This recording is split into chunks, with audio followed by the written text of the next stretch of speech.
So she feels lost, confused. And then this man standing in front of her after burning the journals, the diaries, the notebooks, says, "Here I am. Come and get me. I'm right in front of you." What? I'm telling you, reading these African books, this journey I have taken upon myself to get acquainted with African literature, it is going to change me, and I'm here for it. I am absolutely loving learning about all these beautiful, it's poetry. It is music to my ears. The things I'm reading is, I gasp every time. I'm like, what? Really? We have been stuck reading Shakespeare in school. Yet there's this beautiful stuff hanging around on our continent. I honestly urge you guys to look out for it, to take the journey with me, to seek a book written by an African man or woman about Africa and unpack it, because wow, I'm feel good. I'm feeling all sorts of good because of this book. Hi, it's been quite a while and I'm very excited to be doing this book review, and if I'm being completely honest, I finished reading this book about 2 months ago, and while going through some notes of mine, I thought to myself, how have I not shared this beautiful, beautiful book? And so today's book review is on Sankofa by Chibundu Onuzo. Such a pleasurable read, such a beautiful book. Oh, author, thank you so much for writing this feel-good book. Thank you so much. So let's go straight into it. Every time I look down, it's because I made some notes, and again, I finished this book 2 months ago, so I kind of need to remind myself of some things. The book starts off with our main character, obviously the protagonist. We need to be introduced to that. That's how books start. That's how, a book is carried through the pages. We have to be introduced to some sort of characters. With this one, we are introduced to our protagonist. Her name is Anna, however you want to pronounce it. We're given a bit of a backstory. 6 months after her mother died, she found in her mother's belongings a trunk. Now, a trunk is like a kist, or it's like a treasure chest. That's the only way I know how to explain it. So the day of her mother's tombstone unveiling, or headstone, the erecting of the headstone, she decided, you know what, I'm going to open this treasure chest, this trunk or this kist, to find out what exactly is inside of it. And then, of course, our protagonist opens it and the book begins. In this trunk, Anna finds a shrine of memories. These are the author's words, shrine of memories. I absolutely appreciated that phrase. And she truly finds treasures, birth certificate of hers, old photographs, even a snippet of her hair when she was a toddler, letters she used to write her mom when she was in university. All these amazing things her mom has preserved over time, she finds. And when she's done rummaging through all of these amazing finds, she basically shakes it around, this little kist, treasure trove, chest, trunk thing. She shakes it around thinking, okay, I've emptied it out, and she actually taps the back of it. And as she's shaking around and tapping it, she can feel some sliding objects. And she turns it around and taps it. When she taps it in the back, she finds that it has a false bottom. And when she taps it, that false bottom falls apart and out comes more treasure. And I'm thinking, this book is about to get good. As she's rummaging through all of these belongings, the author makes it known to us and mentions it not in passing per se, but puts it out there. You remember, now we know who Anna is. We know that her mom died a few months ago. We know that at the mom's tombstone unveiling or headstone erecting, that she found some memories of her mom. But this is another important thing. We are told that Anna did not know her father. I know what you're thinking. I thought the same thing.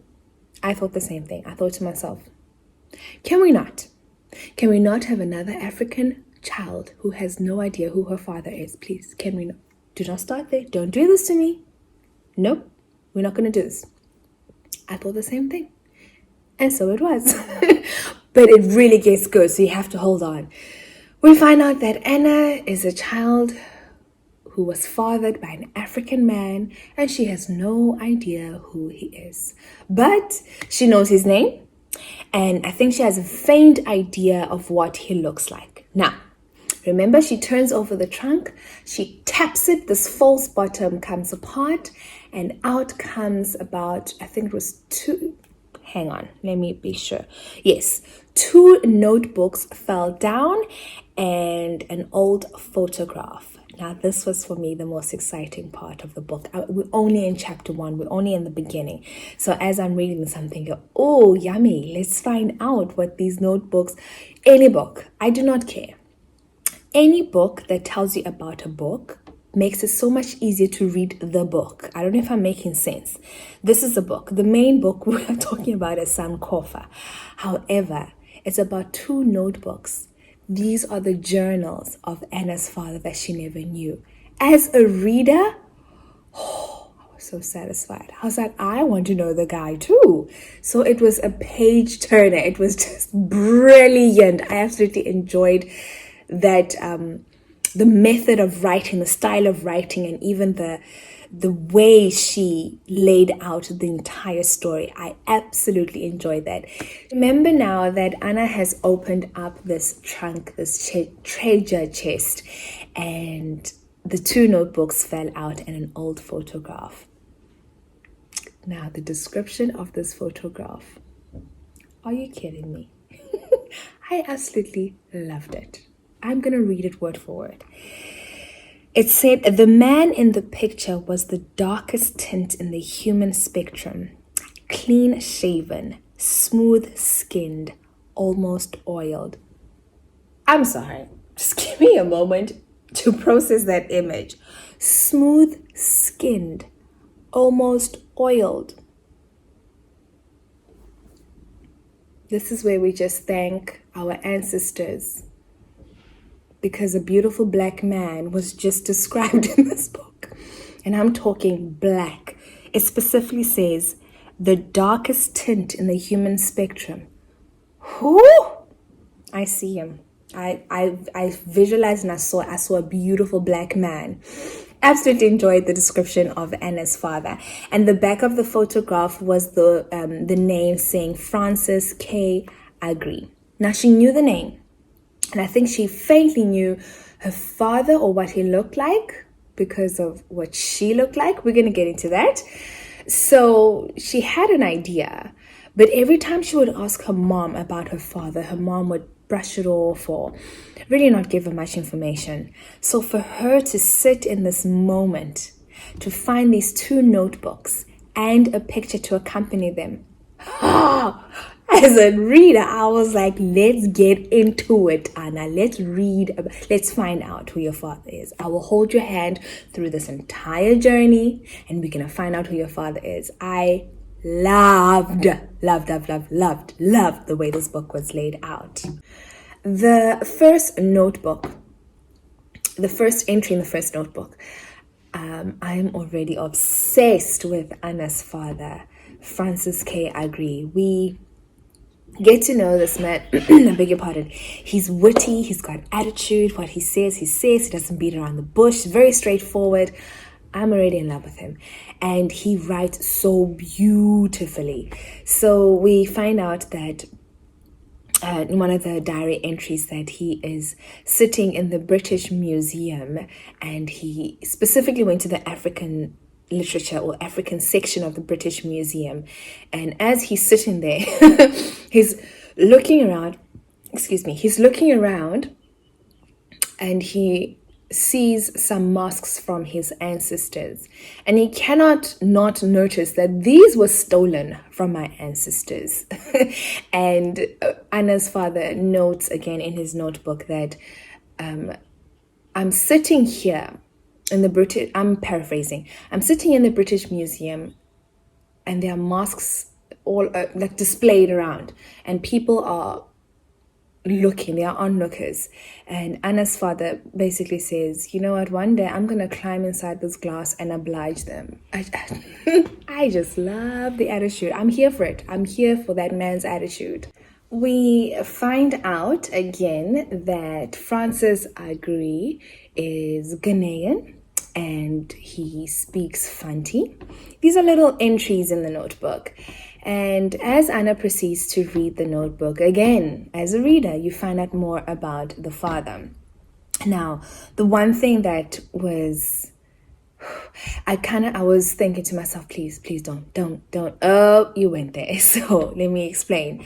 The father was an activist of some sorts, or part of some student union of activists, or African Students Union activist forum. Look, I'll find the correct word, but he was part of those, and as he attends one of the meetings, he jots down the notes from that meeting, and there's a part where they mention South Africa and how South Africa has not yet gained its independence.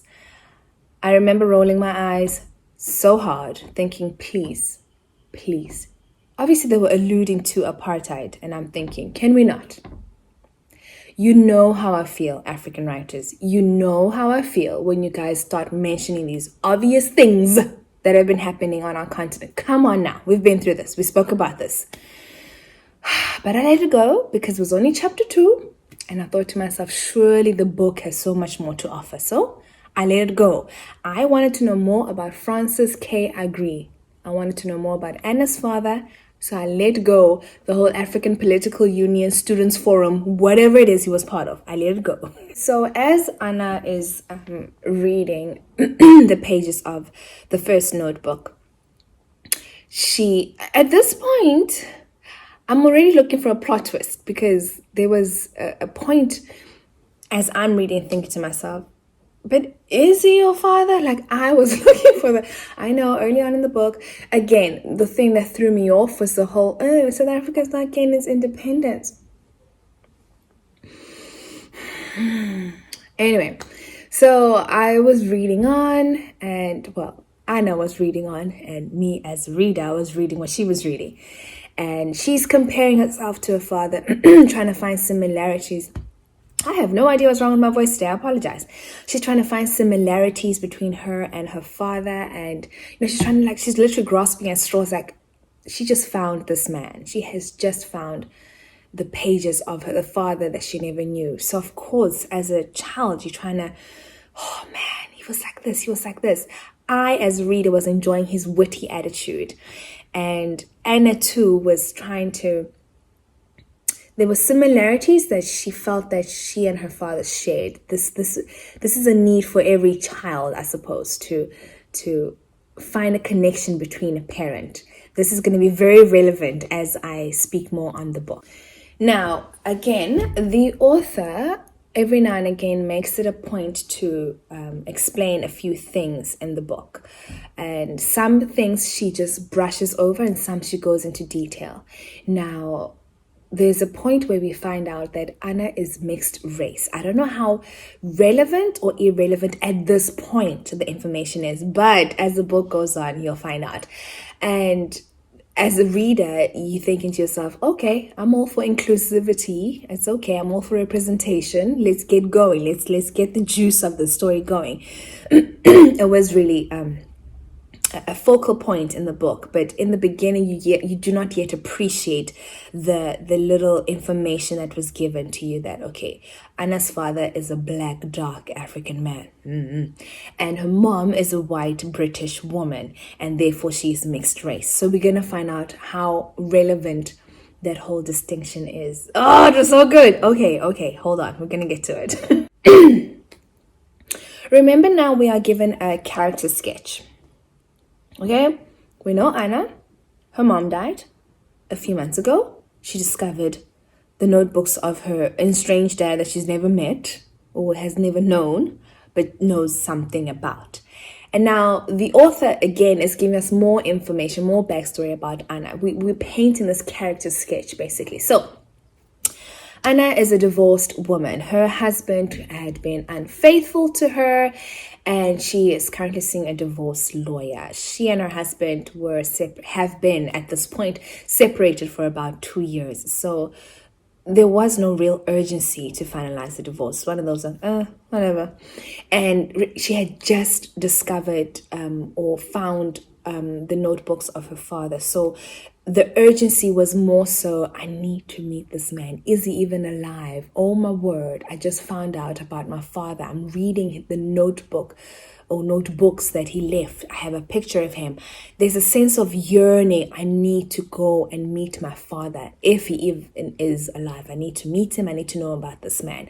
So as she's consulting with a divorce lawyer, she's not really there. I mean, she's there physically, but mentally her mind is like, I need to get to know my dad more. I need to find out more about him. There are some parts of any book that I do appreciate when it mentions my country, especially if it's in a humorous light. So as Anna's reading the pages of her father's notebook, we find out, as a South African, we know what's going on. She mentions an illegal arms deal between South Africans and a foreign country. And I could not help but laugh out loud. Literally, I had to look around the room to see who had heard me laugh out. I cackled. I was like, ha! Of course, that's what we're known for. So I really love that humorous, for me, as a reader, personally, I love that humorous hint of quite the obvious that is happening in our government. But we move on. We are in the book. We're in the book. No, we're reading about the book. Remember, her father was a political activist, Student Forum, African Union, whatever. He was part of those things. So every now and again, he'd give snippets of his meetings. And so I appreciated that so. As Anna is reading her father's notebook, we are still yet in the first notebook. She finds out how her mother and her father met. It's not out of the ordinary. It was consensual. They took a liking to each other.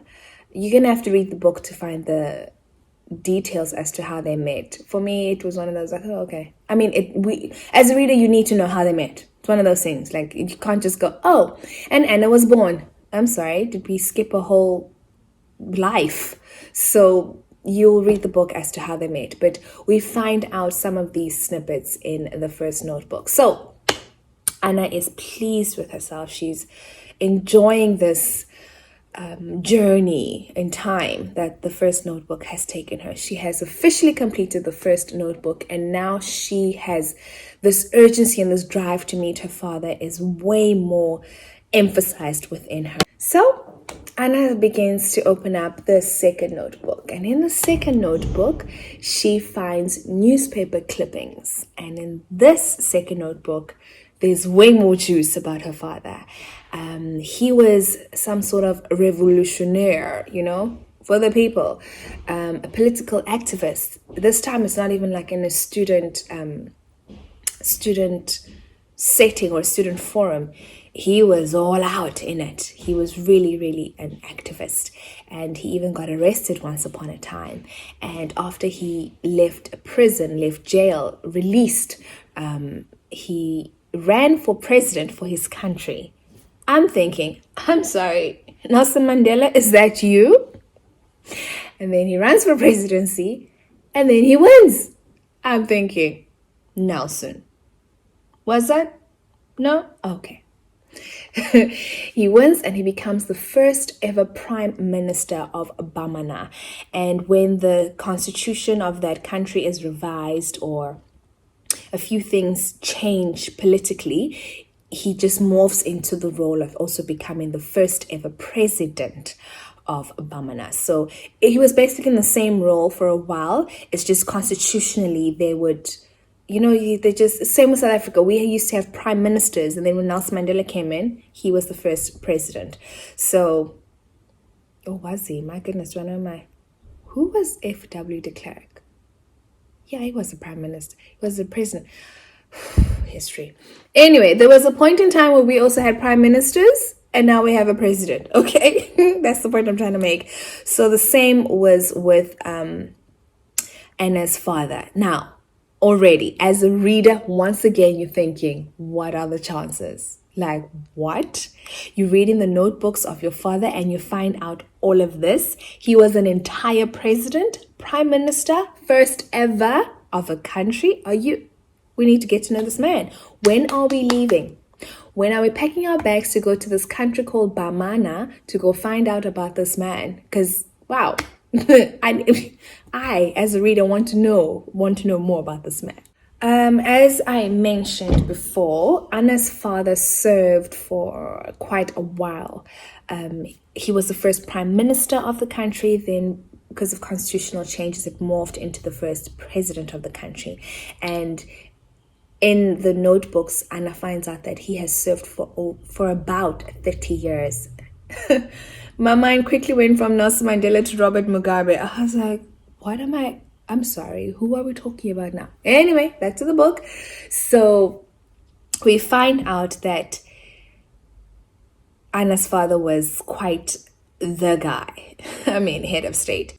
Like anyone, you want to authenticate any sort of information that you find. And this information was quite intense. She just found out the father she never knew was the first ever president and first ever prime minister of a country. She goes to the library to authenticate all this information. And she finds a book by a professor called Adrian Bennett. And it's basically a sort of a biography about her father. She does the research. Excuse me. She does the research. And she finds out, indeed, Francis K. Agree was the man he wrote in those notebooks. He was the man he wrote about. I don't know what I'm trying to say, but the man she read about in those notebooks was indeed her father. He was indeed the first prime minister. He was indeed the first president of the country Bamana. And now, as she's trying to authenticate all of this information in the library, she finds out that not only did he not use his name, Francis K. Agree, he was known as Kofi Adjei. Again, I'm hoping I'm pronouncing these correctly. I loved that this man was using his African names as if in protest to the West, We went from Francis to Kofi Adjei. I'm sorry. I am here for this man's attitude. Yes. Right, so Anna finds this book by Adrian Bennett, and she finds contact details. I think it was an email address on the back of the book. She contacts the author. The author was a professor who focused a lot on African studies, and he had been privy to the information about Anna's father. He was privileged enough to be around Anna's father during his protesting activist days. So he did have first-hand knowledge about this first prime minister, first president of Bamana. But this was before he became the head of state. So Anna was very excited to be emailing him and say, listen, I have 2 personal journals belonging to this man. I need to authenticate them. Can we meet? And he agrees, and they do definitely meet. So Adrian definitely authenticates this information as he's paging along and reading the notebooks, personal journals of Francis K. Adjei. I'm mixing it up. Francis K. Agree, aka Kofi Adjei. Mouthful. One or the other. The same person. Adrian, the professor, he authenticates the journal entries. He knows them to be real. He some of these events that are written in the book, he was personally there. So he definitely agrees with what is written in the book. Now, there were some bits and pieces that were a bit choppy in the book. Nothing bad. It's one of those informations where you're like, okay, moving on. Okay. And then, so remember Anna's mom had just passed away months ago. And obviously she lived somewhere, right? So Anna's trying to sell the apartment flat that her mom used to live in. She has no need for it because Anna has her own place. and this apartment was left over to her by her mom. So she finally is able to sell this home. And with those funds, remember, she had an yearning, I beg your pardon. She has authenticated the information. She knows who her father is. She needs to go to Bamana to find out more about this man and be like, yo, I'm your daughter, kind of thing. So she's very much, her goals are very much orientated towards, I need to go to another country to go meet this man I never knew. So when her mom's apartment is sold, it's perfect for her. She has the means now to take a plane and go to this country. So there was a point where I Googled Bamana, and when I Googled it, it is today's modern day Mali, but not just the country Mali. It's like borders of Mali and a little bit of Ghana. I do not know. This was what Google was giving me, because I'm thinking to myself, but Francis K. Agri, aka Kofi Ajay, I am literally going to bite my tongue with all of this. He was Ghanaian and he spoke Fanti. So Mali, Ghanaian, what? Please, let's be clear here. Google. Either you are wrong or Google's wrong. Anyway, yeah, so she sets out, she's on her way to go and meet her father. Now, obviously she's not going to go there alone. Hello, she has no idea where to begin. Remember the professor? Bennett, he was going to give some sort of keynote speech or a talk at his university about African studies. Imagine that though. Like, I was thinking to myself, imagine here, I beg my pardon, here is a white man going to Africa to tell Africans about Africa. Just saying. Anyway, so he says, listen, I'll be there at this time. How's about we meet up? I'll show you around. I know a few things about it, etc., etc. Anna accepts that arrangement. She's very much comfortable with how that arrangement will go, and she's extremely excited about the aspects of finally meeting her father. Now, her estranged husband, on the other hand, they're very amicable. I mean, they've been separated for 2 years. They're very amicable, but one of those things. He says, no, I'll go with you. And there was a point where Anna was like, yeah, maybe he should go. Remember, she's nervous. Maybe you should go with me. And then she thought about it, like, hang on, wait, we're getting a divorce, so why would I go to a whole new other country with someone I'm trying to shed?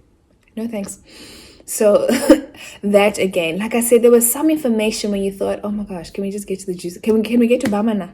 Can we get on a plane and get to Bamana and just meet this man? Because that's all I'm here for. All these little bits and pieces. Thank you. No. And so we are finally on a plane to Bamana. Okay, so Anna's on a plane to Bamana. The plane arrives, and the first day she just takes it all in. The hot, sweaty air. I'm sorry, no, I did not say that, but you know, Africa, my continent. I can only picture that humid rush just slap you in the face. Bam! Again, it's just me picturing it. She arrives in Bamana, and someone is there to pick her up from the airport to take her to her hotel. As she's driving on her way to the hotel at a traffic stop, the most African thing you could ever see, she sees and notices a puppy being sold at a traffic stop. She asks the driver, like, I'm sorry, what is going on? And the driver's like, oh, that's considered food. Should not be laughing. It's Africa. My continent. Anyway, she makes her way to the hotel, and then she decides, you know what, I'm just gonna rest up for the day. I've been traveling for a few hours. I'm just gonna take it in and just rest, and I'll start up tomorrow. So that's exactly what she starts doing. The very next day, it's breakfast, a buffet breakfast at the hotel, and she specifically picks the food that she is used to and food that looks familiar to her. All the other African food she specifically avoids. And I for one enjoyed the African description of food, like the jollof rice. I made that the other day. Yummy. Anyway, so she avoids all the foods that she's not familiar. Remember, this is a British woman. Excuse me. Do you want to have tea with the queen? That was not a British accent, but you know what? Moving on. So she gets the food that she's well acquainted with and avoids all the African looking food. And at breakfast, she meets another tourist. Again, the information about this tourist. Why? Just why? Why? She meets a tourist at breakfast. We've gone through that, right? Mm-hmm. This tourist is here to explore the country's resources to take them back to wherever he's from. I'm sorry, I meant explore, not exploit. Slip of the tongue. This tourist is there to conduct business on African soil, and Anna and him get a little bit acquainted. I'm not too invested in how they become whatever it is they become. I'm trying to find Anna's father. You know, as a reader, all this little information, I'm like, no. So after breakfast, she is persuaded, and you can tell that she too just wants to explore the place. So her and this tourist go to the beach. I suppose he wants to show her around. And when they are at the beach, they engage in some teenage activity. I'm thinking to myself, what? You just met this man at breakfast. You are here to find your father. What nonsense are you doing, Anna? That's all I was thinking. And I could not suspend my belief for that. I could not. I was like, nope. It felt thrown in by the author. You just met this man at breakfast at the hotel. How are you frolicking on the beach with him? I would have believed an affair with the professor rather than with some strange breakfast tourist guy. Oh, that again, yeah. You page turn. You're just like, no, moving on. No, moving on. That's how I felt about this. So anyway, we moved on from that win in Panama situation. So Anna, the day she's supposed to meet her father, the father's secretary, PA, first right-hand man, whatever, some guy, he is letting Adrian Bennett know that, listen, we have to postpone our meeting. Remember, Adrian was going to meet the father. Anna was going to accompany Adrian. So Adrian tells Anna, listen, the day we're supposed to go meet up with him, he is engaged with a very hectic meeting, and it's the African Summit. African Union Summit. I beg your pardon, I had to look down. I'm thinking the whole time, this African Union Summit was planned months in advance. Okay? Dignitaries from all over Africa have to travel and make plans to come here. Surely, Mr. First Prime Minister, First President, you knew about this. It's not like it was planned last night. How do you plan a meeting with your Professor Adrian friend, and then cancel on them last minute saying, oh, I'm sorry, I forgot. There's an African Union Summit I need to attend. My apologies, I shall not be around. I was already losing patience. I want to meet this man so badly. I want to meet him so badly. For my sake as a reader and for the protagonist's sake. But yeah, he is cancelling on us. So I was losing a little bit of patience with him. I thought to myself, it's okay. We're going to meet him. It's okay. I was just looking forward to the whole father meet daughter moment. So let's see. I just kept reading on. Anyway, Adrian jumps at the opportunity to be a tour guide to Anna. They have a free afternoon. They're no longer going to meet this man. So he jumps at the opportunity to just spew his textbook knowledge about the African country. British man telling, no, we're not going down that road. But Adrian does that. He just takes the opportunity to show. Again, Anna has never been there. Adrian knows a little bit about it. So it's okay. I'll forgive him. He shows her around and yeah, they basically enjoy the entire place. Anna sees a few places and of course she's taken in by the emotions. Like, what? The slaves? No. Okay, it was probably not that dramatic, but she's let in on a few historical facts about this country. As I'm reading on, the pace of the book dramatically changed, I feel. Remember, the meeting of Anna's dad was dragging on. I mean, this man even postponed, saying, oops, I have an African Union summit I need to attend. And so it was really like very slow paced. All of a sudden, as I'm reading, chapters into it, Anna and Adrian are driving to go and meet her father. I was thinking to myself, I'm sorry, did I miss something? Are we doing it today? Are we going to meet your father? Okay, let's do this. Like, okay. The pace it picked up. It just picked up. And I was in the car with them. Let's go meet your father. And as they're driving, weaving their way through places, they approach a very modest looking home. Nothing extravagant, nothing screaming, first prime minister, first president. It blended in with the rest of the neighborhood. So, in this very modest looking home, they enter in and, and they see this man dressed in all white, okay? I'm sorry. He's dressed in all white. He's facing away from them, meaning his back is to them. They only see his back. He probably has like grayish hair, like silver. Let's call him like a silver fox. Mm-hmm. And the first image that came to mind was Morgan Freeman. Did you not think? Okay, you did not think that. And then he turns around. Majestic. Oh yes. The descriptions in the book give this description life. This majestic man turns around. I'm sure he had the voice to go with it. Greets his friend Adrian. I would love to impersonate the voice. I don't have it, but I'm sure it was one of those good day, sir, kind of, those African. No. All right. So he turns around. He acknowledges his friend Adrian, his old friend. They embrace or handshake. I do not remember the details, but they meet up. It's one of those, how you doing kind of thing, small talk. And Kofi Ajay signals like, who's this woman you with? And Anna introduces herself.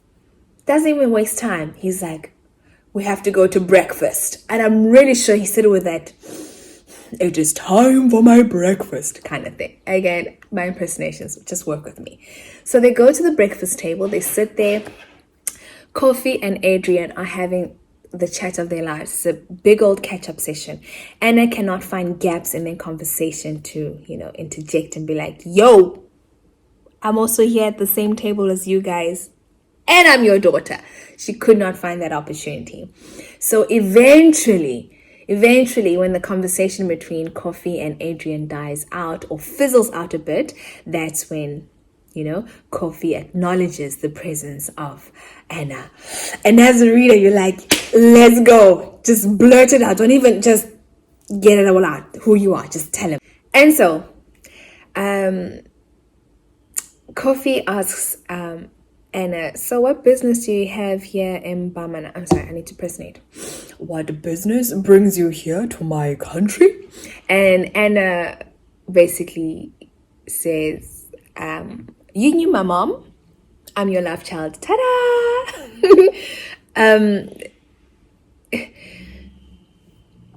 The reaction that came from that, I do understand that Anna did not softly lay it out. But you know what? There was no time for that.